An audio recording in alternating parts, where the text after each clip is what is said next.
everyone, and welcome to our Hope for Our Planet session, which brings to an end our Stories of Hope series and Earth Optimism 2021. This whole event has been a celebration of conservation success stories from around the globe, and also how positive action can lead to real change when it comes to securing a brighter, better future for our species and for the planet. And I can't think of a better way to end this series than with a conversation with the undisputed voice of our planet, a broadcaster with a lifetime's experience of the natural world, the inimitable Sir David Attenborough. David, it's lovely to see you, as always. Thank you so much for joining us today. This entire 10 days has been a celebration, hasn't it, of conservation success stories. And throughout your career, you have worked with so many conservationists. How have you seen their approach to saving the planet, habitats and species change over that time? The shift in my lifetime since the 1950s has been from looking away from particular species and saying, no, that's not what we have to say. They are just indicators. They may be useful in terms of raising money and getting public interest in something, gorillas or chimps or whatever. But what we're really talking about is the whole community, the ecosystem, because that's what these rare animals depend upon. And without a vibrant and healthy ecosystem, they're lost. So the shift in my lifetime, which is going back to what you asked me, is from a single charismatic species that we've got to save to realizing that what we have to save is ecosystems. And the change that has happened within the last few years is a recognition that actually it's not just ecosystems that we're dealing with. It's the planet. The notion that the realization that the health of the planet depends upon the great ecosystems, the obvious one of which, of course, is the Amazon rainforest. The recognition that what happens to the rainforest, which is a key in the circulation of the atmospheric circulation of the globe, will affect all the globe. And if you destroy that, you destroy the whole of this system, which has been built up over millions of years. Our understanding continues to evolve and grow, which is exciting and fascinating for people like ourselves who are learning from these conservationists. And planetary health is now this, what we're calling it a new discipline, this understanding that we are inextricably linked to the health of the planet. And it's only about a decade old, and yet Indigenous people have always known. They've never forgotten how deeply connected we are to nature and how much we rely on it. They speak of nature as a gift that we must take care of and respect greatly. What do you think about that disconnect between the West's knowledge, even though it's improving, and the fact that Indigenous people are those disproportionately affected by the way we're living in the world, and yet they have such treasures of knowledge, don't they, about how we really are supposed to live on this planet? We have to relearn what it means to be part of an ecosystem. Just as it isn't relearning now is the problem now, it's learning for the first time that it's not we're a member of a particular ecosystem. We are all members of one enormous, gigantic, interconnected ecosystem. And that's going to take a new education for ourselves, a new attitude towards recognizing that what you do here on the shores of Britain is going to have an effect on the other side of the Atlantic or farther. And that what we pump into the air is going to have an effect worldwide, planet-wide. And thus, all the old systems of nationalism have got to change to take account of this. The importance of community, of a shared humanity, that we are nature and we all have to work together. That's a big challenge, isn't it? And speaking of challenges, How do you compare what conservationists today have to do and are up against compared to the likes of Sir Peter Scott, who you knew very well and who perhaps our younger viewers may not have heard of? Well, let me speak of Sir Peter. He was the outstanding, in my world, the outstanding naturalist. He was, of course, a marvelous wildlife painter. And his pictures of geese in sunsets, people say, oh, yes, they're conventional, but they are fantastic. And if you've actually seen geese in the sunset, you know that Peter caught it. And if you value that, you value Peter's paintings. But he was also a marvelous naturalist. We're celebrating conservation success stories for the past 10 days. And I want to ask you, are there any conservation success stories that have stayed with you throughout your career that really inspired you and influenced your work going forward, whether it comes to a particular species or a habitat? What has stayed with you most strongly? Well, if we're talking about individual species, I think Jane Goodall did a marvelous thing. I mean, she, when she was, well, I'm not sure whether she was in her teens, but she wasn't. She was in her early 20s. And a young girl in England who decided that she was going to go and study chimpanzees in the wild by herself. And did so.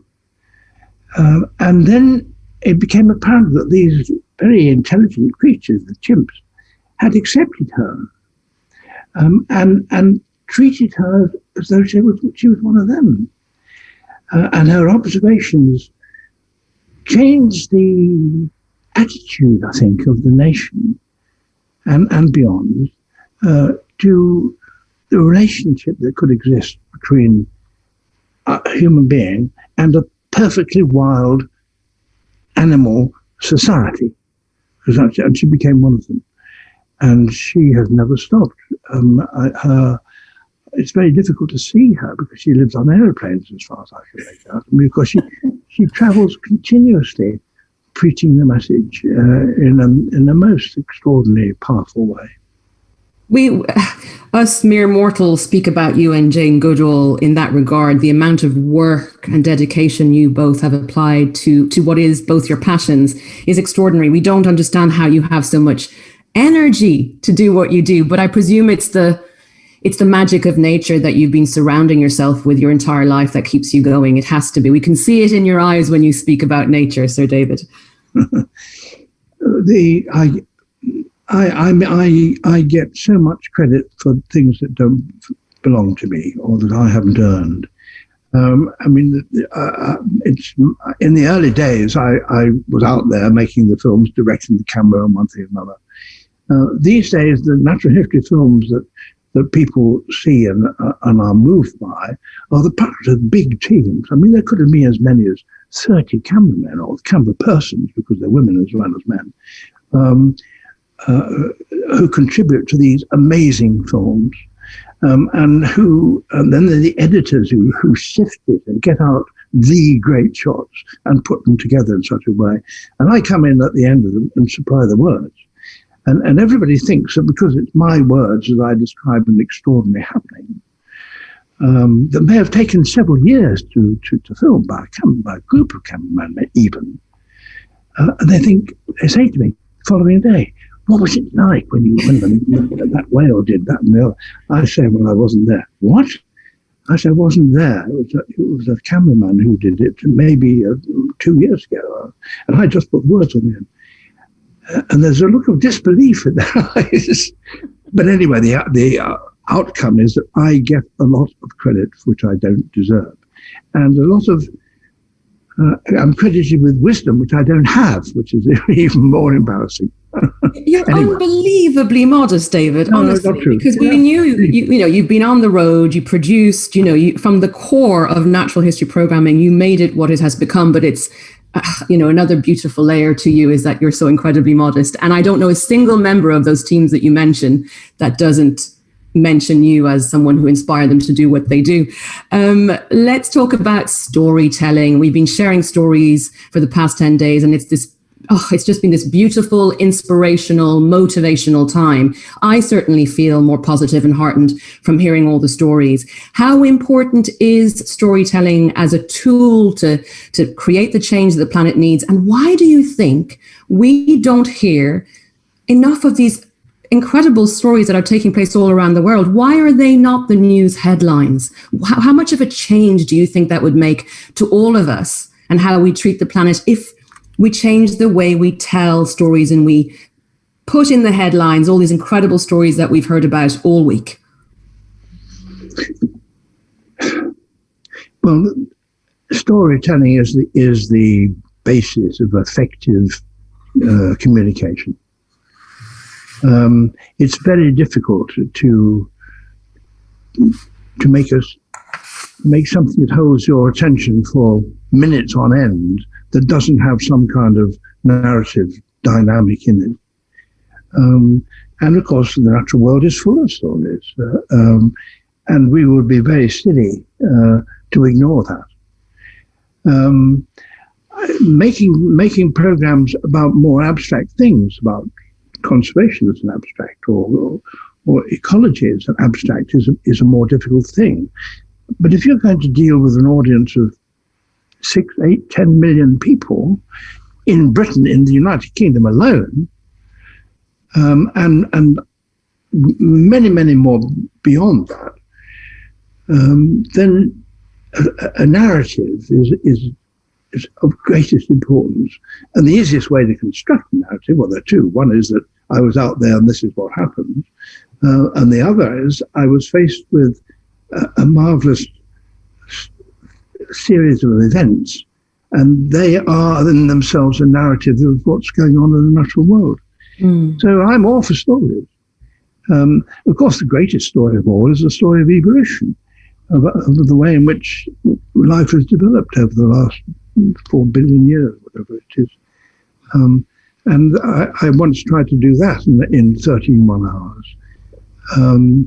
And I suppose that was the most ambitious thing I ever tried to do. That was a long time ago now, called Life on Earth. But it held its audience to the end because it was a narrative, because it was saying, here are fish which were tempted to get out onto the land to collect insects, which were on there, and which eventually developed ways of moving, and they became amphibians.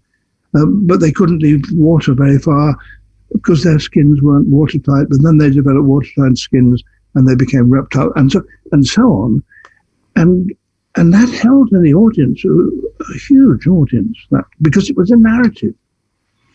Narrative is everything. I would like to think I could start a campaign to make such stories, certainly of this conservation success stories of this event, part of the news headlines, but I think I have my work cut out for me that's a whole other transformation that needs to happen to make good news headlines. But I think we all desperately need it. And I do feel, what a change that could create just through the ripple effect of positivity, David, right? So I'm really fascinated by behavioral science and how we're applying that to conservation. And we know that experiences that instill powerful emotions can be really transformative and can result in meaningful behavioral changes that, even challenge the way we think about our planet. Out of your entire career, is it even possible to pick one or two moments where you were in the company of nature and the experience was so incredibly powerful, you were so moved by nature that you knew this had changed you forever, and you knew that this was going to influence your career going forward? Can you remember any moments like that? I'm sure you have many. Yes. And I also, the answer, well, maybe it's not what you expect, because it's a tragedy rather than anything else. A second trip I did in the middle of the 1950s, I went to Guyana.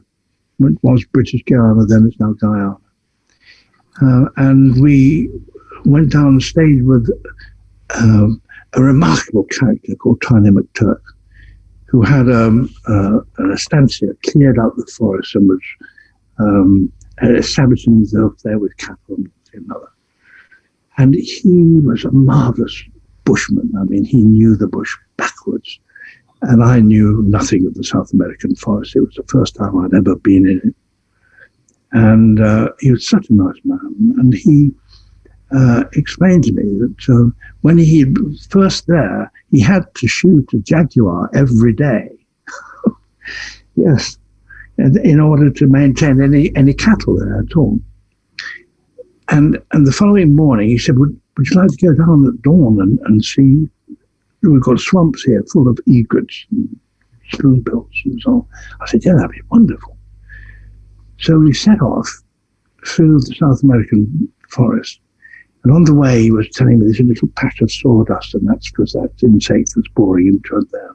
Did you see that bird? Couldn't you see? Good Lord, it's a brilliant bird on the top there. So on. And eventually, we crawled into a place where there was a little hide he had, and we looked over this marvelous swamp full of all kinds of wildfowl and geese and egrets and so on. And he said, do you see that on the far distance there? You see that log? I said, yes. He said, well, it's not a log. It's a caiman, which, of course, is the South American version of a crocodile. And he said, have you ever shot a caiman? I said, no, I've never shot anything in point of fact. And he said, here, take this gun. And he gave me his gun. And I foolishly, or not foolishly, innocently, I suppose, he said, aim it. Just, you see where its eye is, just behind the eye. Pull the trigger. And there was an explosion.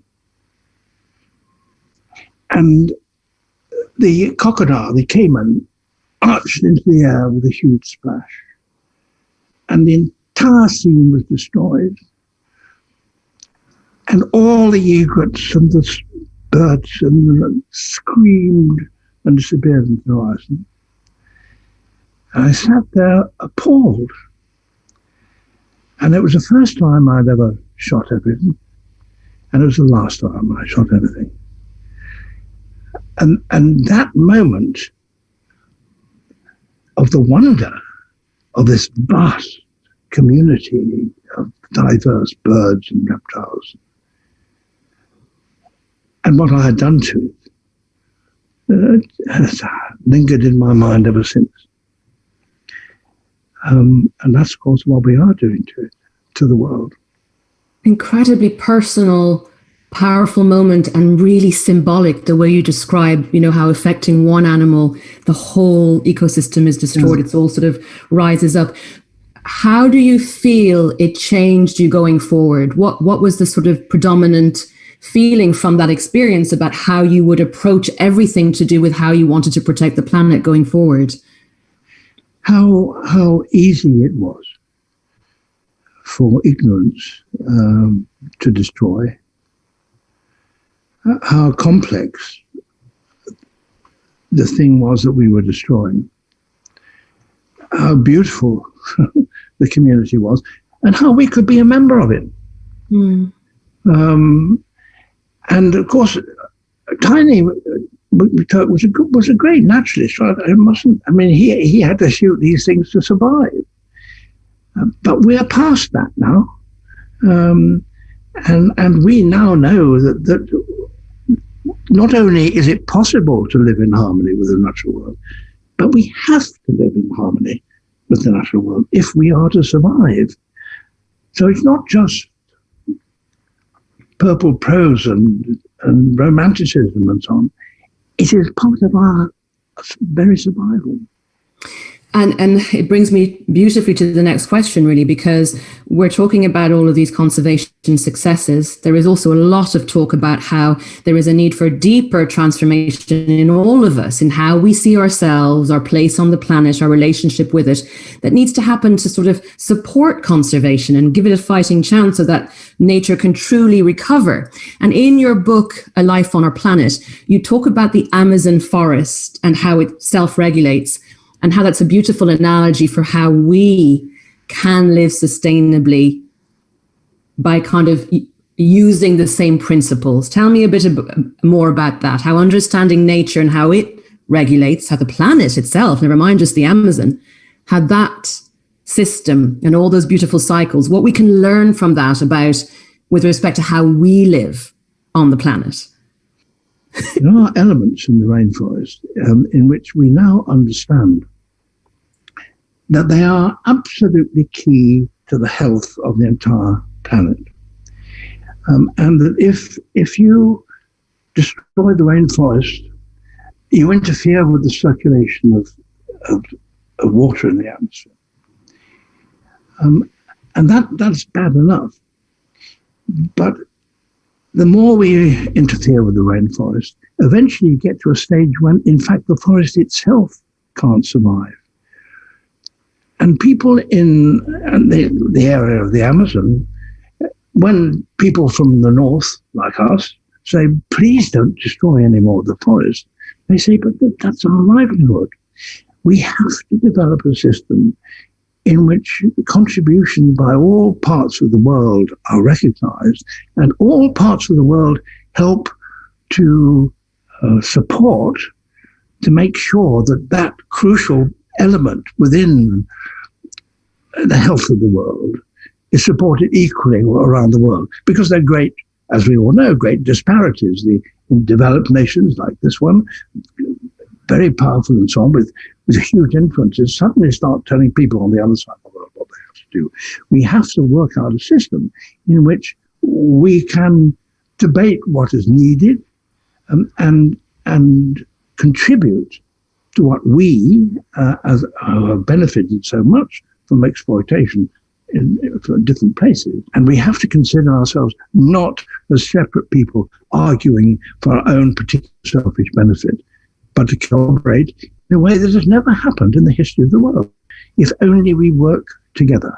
And we have to work together if we are to survive. I mean, it's not just good wishes. It's survival we're talking about. Absolutely. And the message is absurdly clear now, with respect to what we need to do. And about that, actually, your message to the UN Security Council in February was incredibly powerful. And you made it very clear that the hope lies very firmly with what we can achieve at COP26 in November when it comes to the biggest existential crisis of our time, climate change. So what key actions do you think must take place at COP26 for us to succeed in mitigating the very dangerous effects of climate change? We must be prepared to shed national interest for the international interest.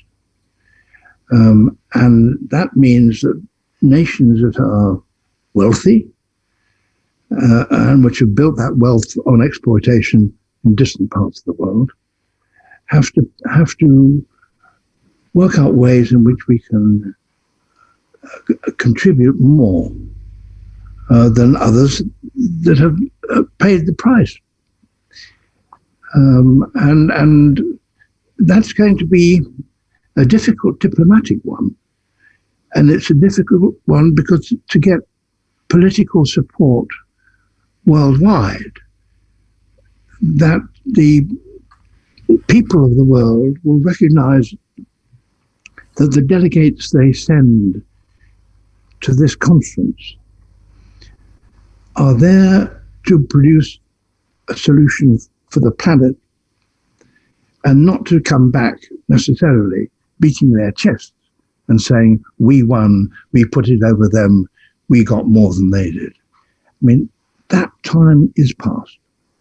And there has to be a complete revolution in attitudes to the world in which nations think that it's more important to get international agreements than particularly patriotic ones.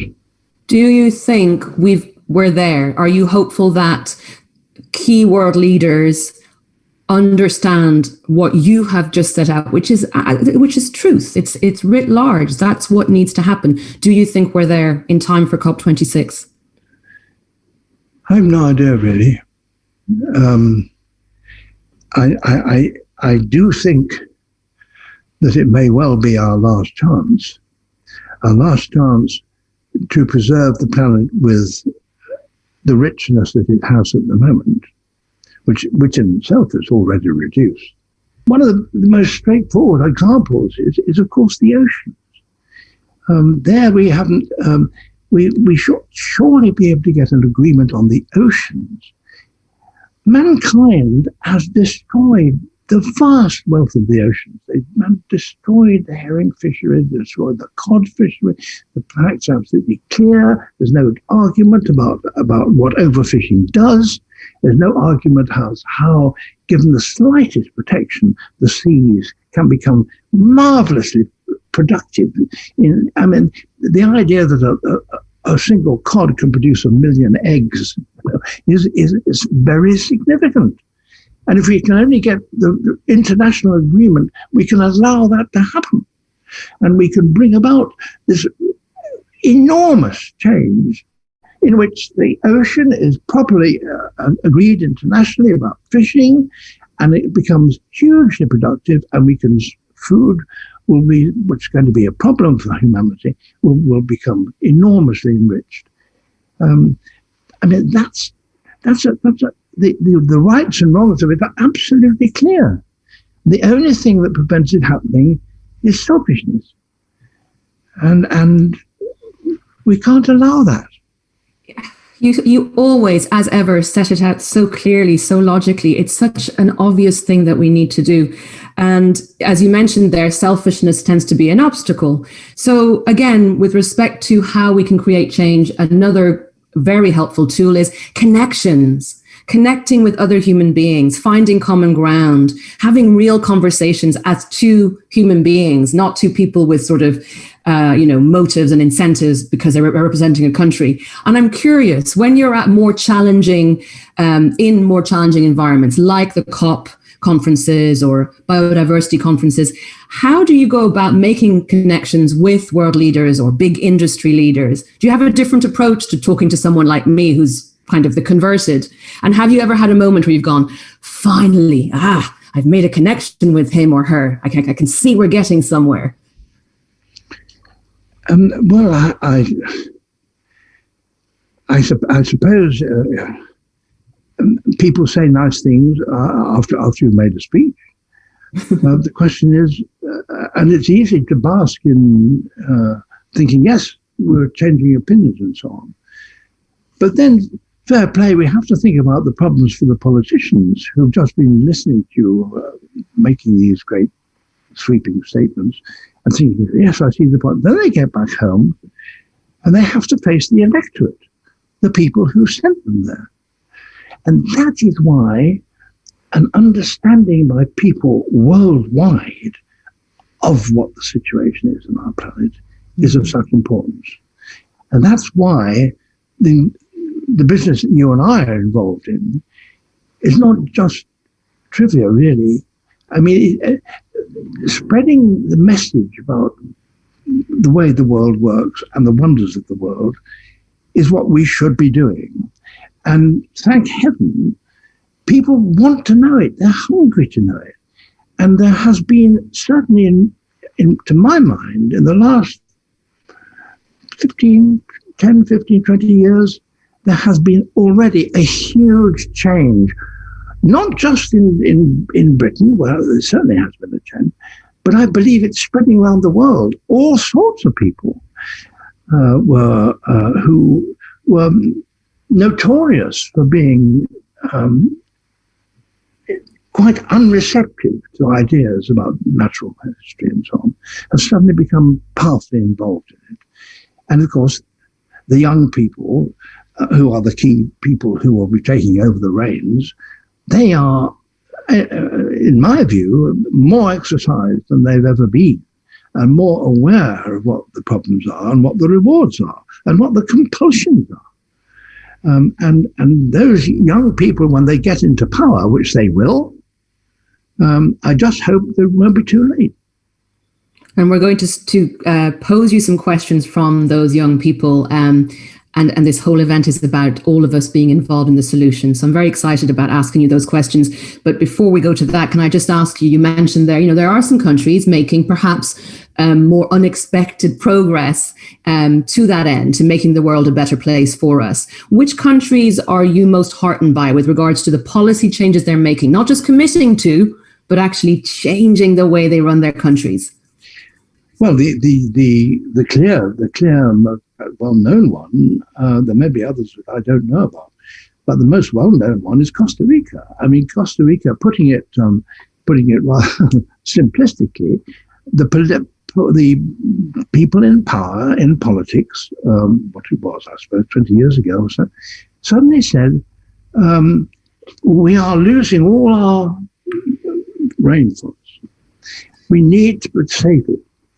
How can we? But that costs money. Where can we find in our budget how we can pay for that? We've got an army here. We are spending a lot of money on the armed forces. If America, on the one hand, or some great, huge republic in South America decide to invade us, well, we haven't got a chance. So that money is actually wasted. Why don't we take the money that we had in the budget for armed services and turn it into conservation areas and promote tourism and ecotourism and build up the areas that have been devastated and turned over. They decided to do so. And the result has been extraordinary. I mean, I recently did a program I'm making a program series on plants. And I went to Costa Rica just recently to a place that I'd been in, I think it was 30 years ago, exactly that same place. And I had to cut my way in to get in there to where I was. And I was able to stand the camera and say, look, all this.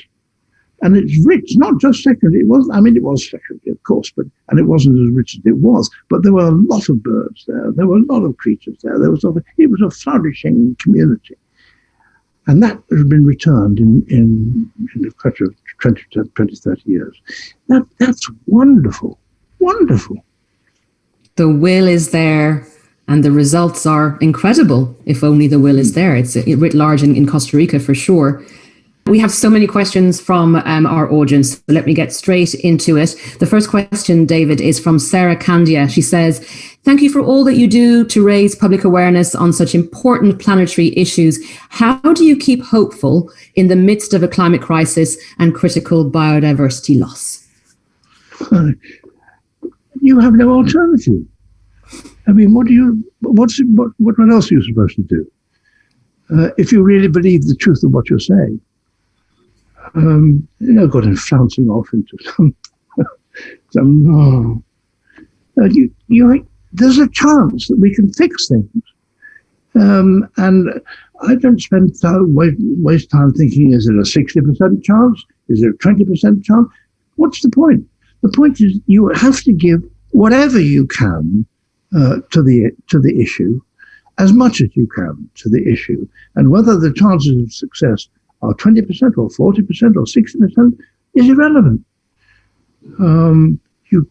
We have the chance, and those chances are disappearing. If we don't take them, we are doomed.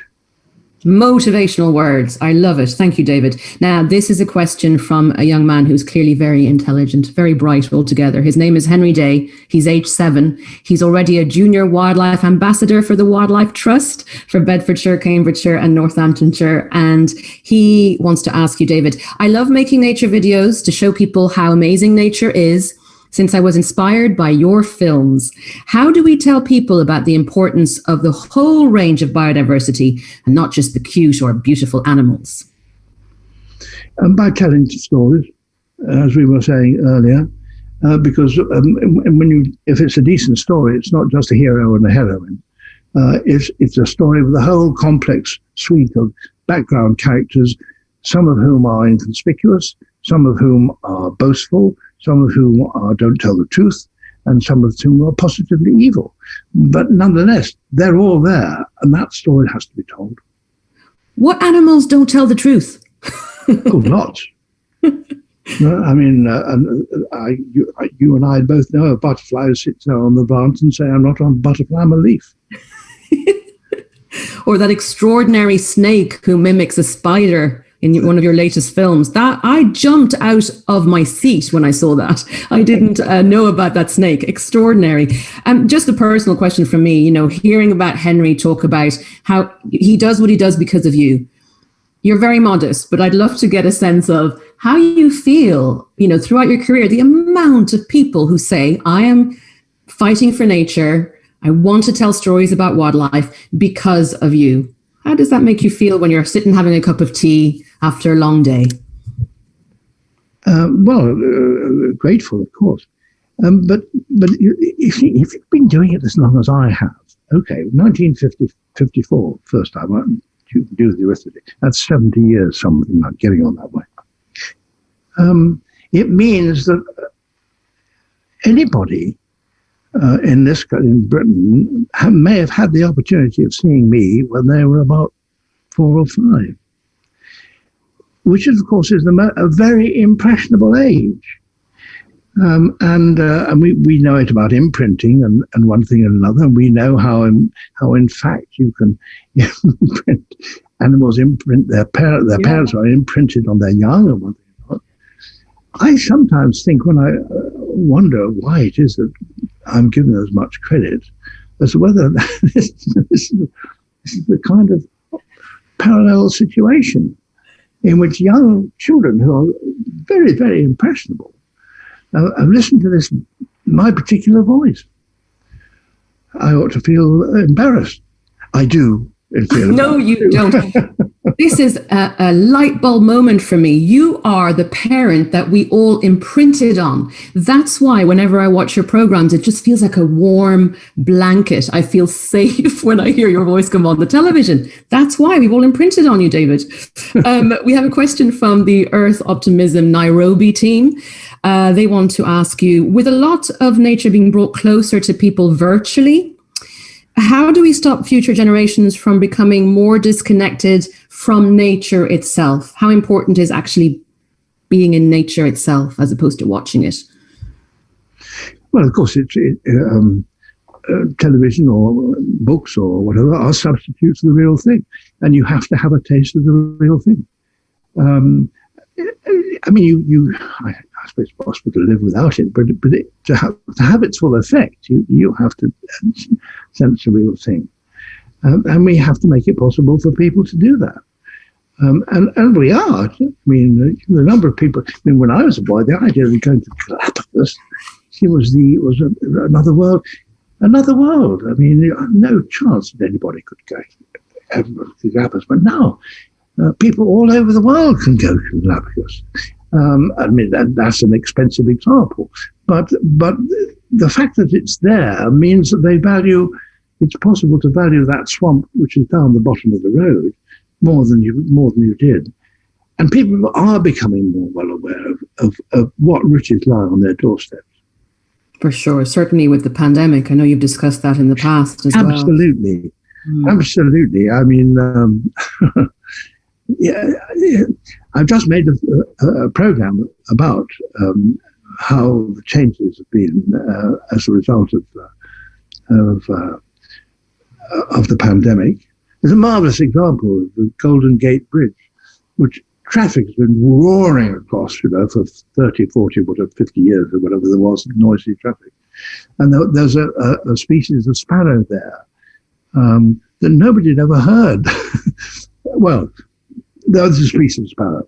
And then suddenly the pandemic stops the traffic, the roar of the traffic falls off, and suddenly they discover that this sparrow has developed a new note in its call in the last 50 years. Nobody's ever heard of it before.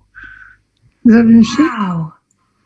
That's amazing. When is this program coming out, David? I don't know. We'll be waiting with bated breath. A new note from Sparrow. That sounds so beautiful. Eve Alderson wants to know, as a head teacher of a primary school, I aim to try to use my position to educate the children in my care about climate change.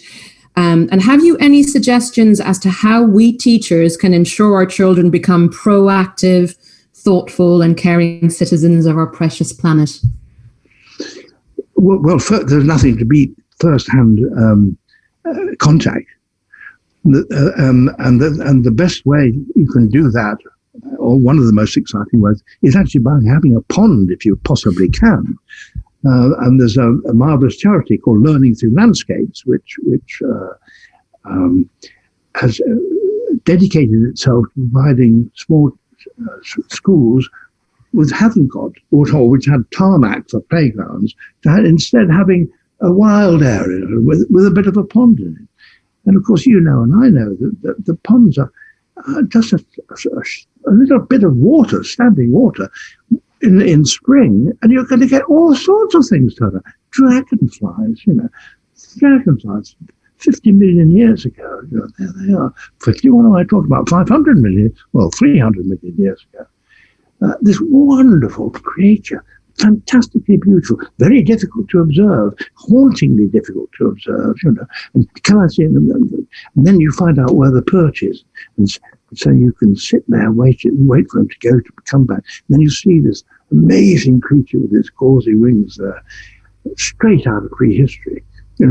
Before the dinosaurs, there was flying, and they were whoppers. There was the possum dragonfly in the Jurassic. Devonian Jurassic, with wingspan this big. Wow, what wouldn't I give for that? Anyway. You sound 12 years old. Your passion is unending and so infectious. Do you ever tire? I mean, the way your face lit up just there is just magic. All the years you've been doing this, communicating your love of the natural world. How is it that you never tire to tell those stories? Well, because you're never tired of seeing it. I mean, and they're tantalizing dragonflies. They really are. You think you're going to see it, and come. Amazing. Harper and Tane Hay are aged 11 and 8.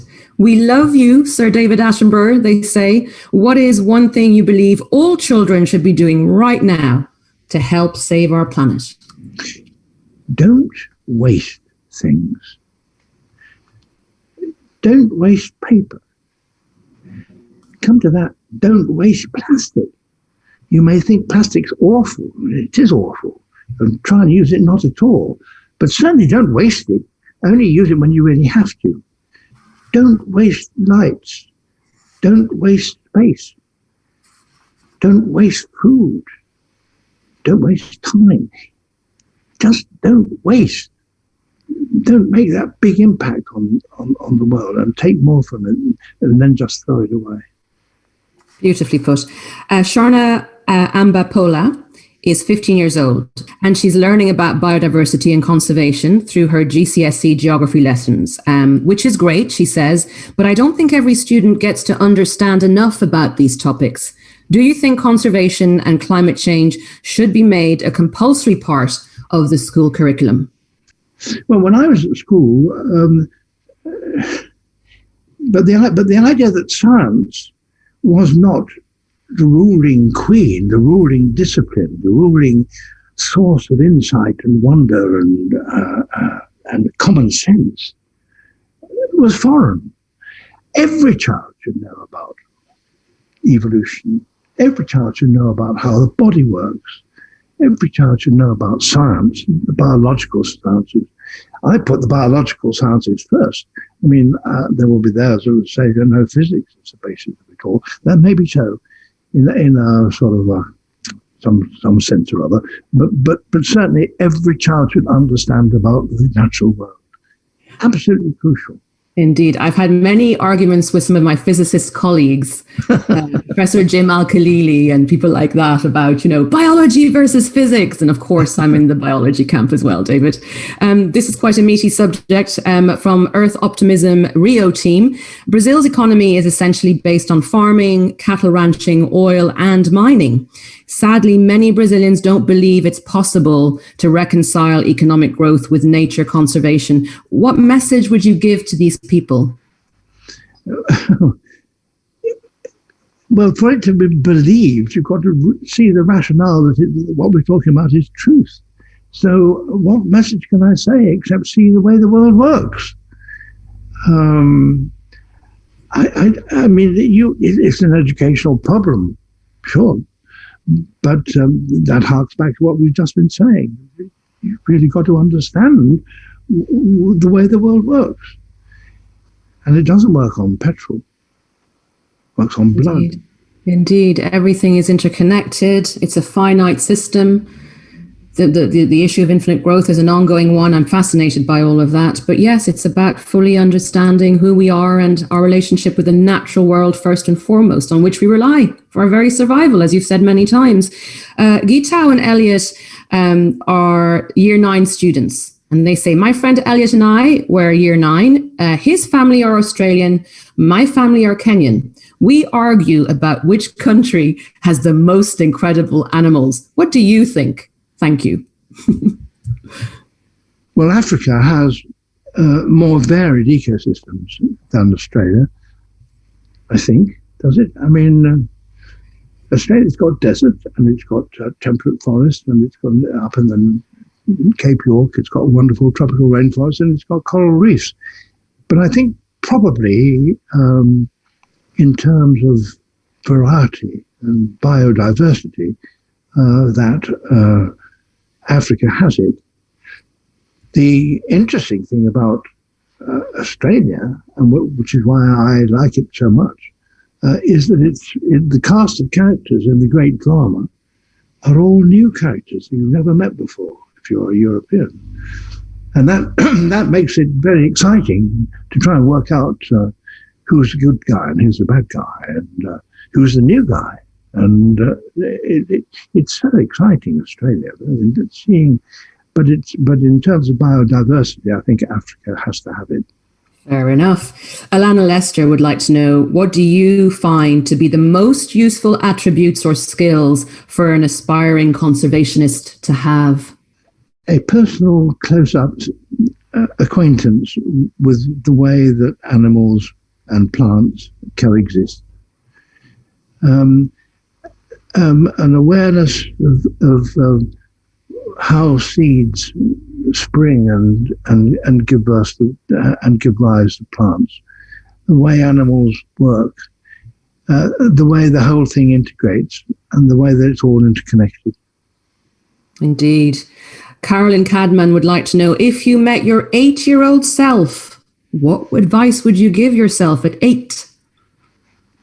Just realize how lucky you were, my dear boy, that your parents allowed you to travel around on your bicycle, and you were living at a time when it was safe to do so. And when a 12-year-old boy could set off and be gone on the countryside for hours, looking back on it, I didn't give that freedom to my children because I lived in London. I lived in Leicester, in the Midlands, and in half an hour on a bicycle, I could be in fields and woodlands. And my parents allowed me to do so. And so I acquired a familiarity and interest in the natural world. What a treat, the things you experienced as a child. Anthony Curia from the Earth Optimism team in Nairobi says, you're adored for your charisma and your ability to tell simple stories about nature with impact. What does it take to do this? How do we create more of you in each corner of the world? We need to clone you, David. I don't know the answer to that question. I think the answer is you don't need to answer that. It's what you've been doing your entire career. You're inspiring us. The kids love it. The kids are fascinated by these things. I mean, you look at a child, just put a net in, he never put a net into a pond before and brings out some beetles or something. I mean, they're fascinated. What on earth is that? How does it move? Why does it move that way? Why is it shaped that way? All those questions in the child's mind, and you ought to be able to answer them. I don't know, the best answer, of course, is find out. But nonetheless. Nature certainly works its magic, to create the conservationists of the future, but then with a little imprinting, of you on our tellies, job done. What is, Angela Johnson would like to know, what is your greatest hope for Antarctica? My hope is that it will remain an international, an area, a remote area, in which nations get on with one another and agree with one another and deal with problems as a team in a way which is a model. I mean, it's been imposed that behaviour that's admirable in the Antarctic has been imposed upon them because it's so extremely difficult to live there at all. And you depend on one another and you help one another if you possibly can. And so there's a Freemasonry down there, which is encouraging, which it comes from the fact that that it's so harsh and so difficult to live. But of course, it's changing, and there's going to be more problems there as the temperature rises. I mean, sections of the ice of the skirt of ice which surrounds the continent there are major changes.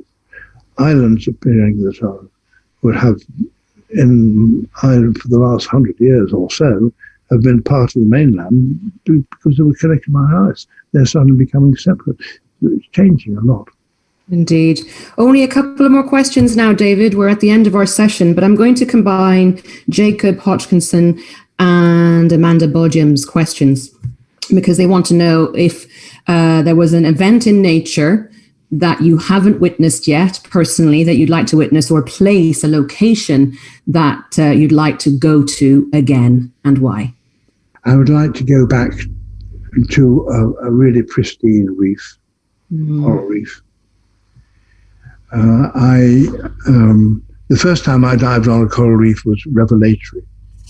I've seen all these literally hundreds of species of marvelously beautiful creatures, none of which you'd ever seen before, and all of which were extraordinarily beautiful, and all of which were mysterious.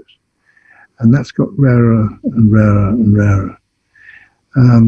But now actually I can't swim with an aqualung in the way I used to, and I was pretty bad at it even then. But if I had the ability, I would love to. I mean, and what kids have now, they have the ability and they have the equipment. And that's one of the great experiences on this earth. One of the greatest wildlife spectacles is, the life teeming around a coral reef. You've done it a lot. I have, but I know that I've never seen them in the condition you have. I mean, luckily enough, around Heron Island, they were still okay a few years ago, and it was like fireworks. But I'm sure I haven't seen anything like you've seen in the past, and that saddens me greatly. Gaia Wilson would like to know, what's the most important thing you think you've learned about the natural world? Everything's connected. Everything is connected. And if you think you can do damage in private, you're wrong. Damage spreads. And the interconnections of the natural world, press this here and the bell rings over there. Make a mistake here and the damage is over there. Make an improvement here and the benefit can be all over the place. Indeed. Well, that's a beautiful end message for all of our viewers, David. It's been an absolute pleasure and an honour as ever to get the chance to just hear you wax lyrical about your incredible experiences in nature. So thank you again for joining us. Much appreciated. And if you've missed any of our stories of hope, or indeed any of the activities from the Solutions Fair, everything is on the Earth Optimism website. So please check it out. Watch things again. Share with your friends and family, help to inspire and enthuse others so we can create that ripple effect of change that our planet so desperately needs. Thanks for watching. Have a lovely afternoon. Thanks very much, Liz.